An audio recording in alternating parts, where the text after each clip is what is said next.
안녕하세요, 머니스택입니다.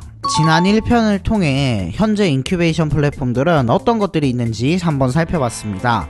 특히 그 중에서도 레이어 3와 크루 3 이 두 개는 꼭꼭 레벨업도 해놓고 트랜잭션도 남겨놓으셔라 하고 말씀드린 바가 있습니다. 잘 하고 계시죠? 나중에 후회하기 전에 꼭 하실 것을 추천합니다. 아무튼 지난 1편을 통해 저는 유저들이 어떤 플랫폼을 이용해 경제적 보상, 즉 에어드랍을 받아갈 수 있을지 위주로 분석해보았죠. 하지만 리서치를 하면 할수록 느꼈던 부분은 이 플랫폼에 홍보를 맡기는 프로젝트들은 어떤 효과를 노리는 걸까? 인큐베이션 플랫폼들은 향후 어떤 모델을 기획하고 있을까? 하는 점에 더더욱 포커스를 맞춰야 한다는 점이었습니다. 이번 영상에서는 그쪽에 좀 더 포커스를 맞춰보도록 하겠습니다. 그럼 시작할게요.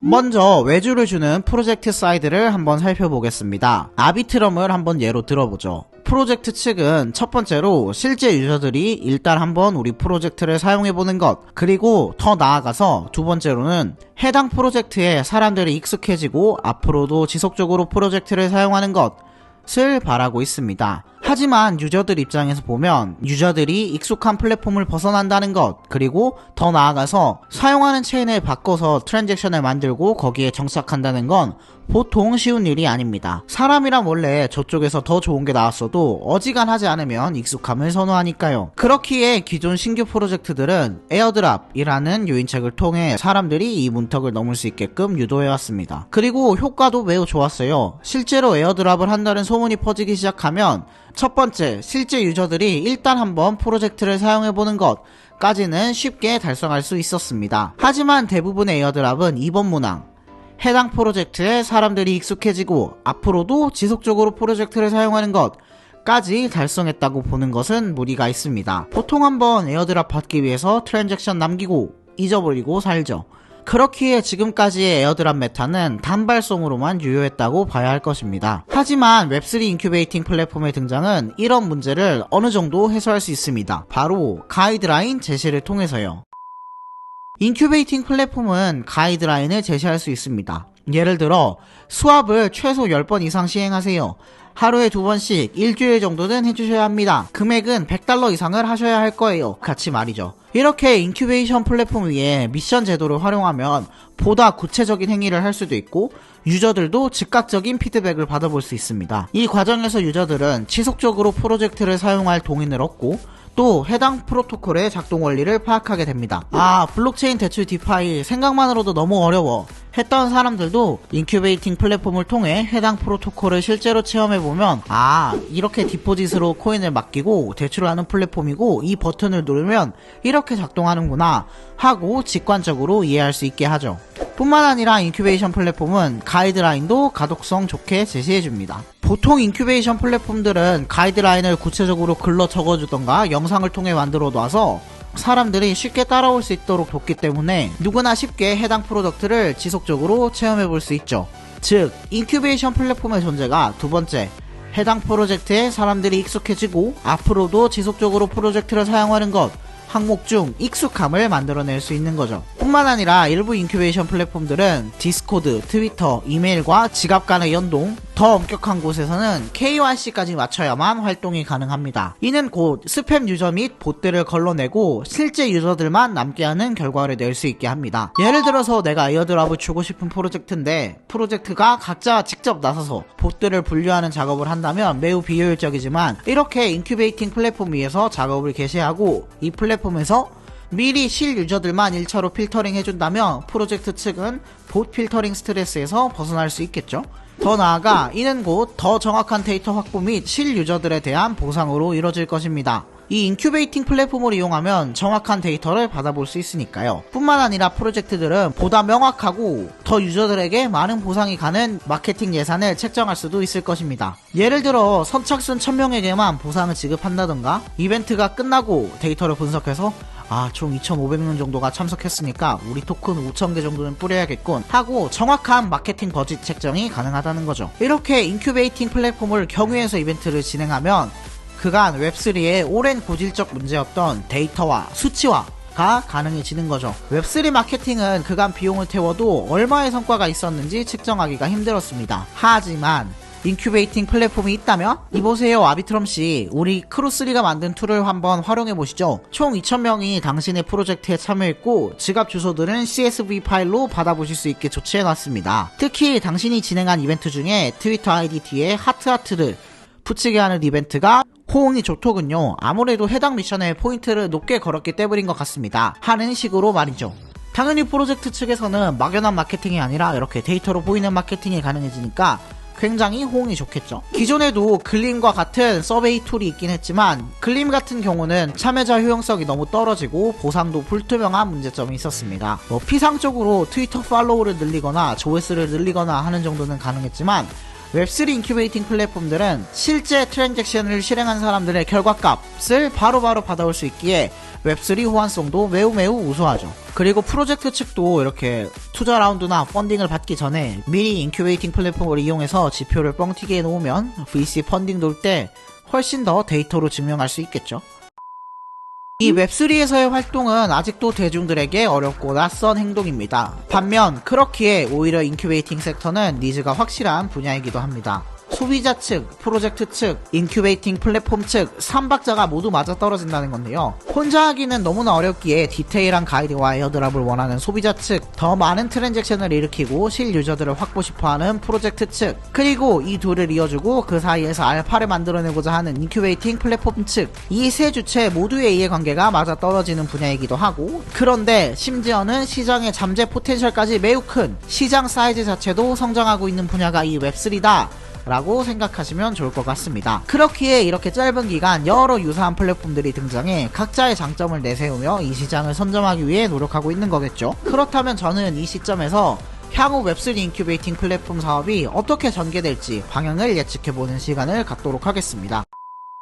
첫 번째, 출신이 중요하게 될 것. 저는 향후에 이런 플랫폼들도 결국 출신 성분을 따지게 될 거라 생각합니다. 왜 저희가 IDO에 참여할 때 야, 쟤는 바이낸스 런치패드 플랫폼 출신이래. 쟤는 MEXC 출신인데? 라고 출신 성분을 따지게 되는 것처럼 이 역시 쟤는 1등 인큐베이션 플랫폼 출신이래. 근본 아닐까? 라고 투자 지표로 이를 사용할 수 있다고 생각합니다. 그렇게 되면 프로젝트 측도 1티어 인큐베이팅 플랫폼에 가고 싶을 거고, 그럼 인큐베이팅 플랫폼 측도 자기한테 지원하는 프로젝트가 많으니까 근본들만 골라서 받을 수 있겠죠. 이 격차는 시간이 지날수록 벌어질 것이고, 그렇게 되면 인큐베이션 플랫폼 역시 결국 선두주자들이 정해지지 않을까 생각합니다. 그리고 1등을 차지한 플랫폼은 선두주자의 자리를 지키기 위해서 번 돈도 다시 마케팅에 쓸 거고, 그렇게 되면 어느 순간 승자가 정해질 거라고 생각합니다. 그렇기 때문에 초기 선점이 중요한 시장이라는 생각이 들어요.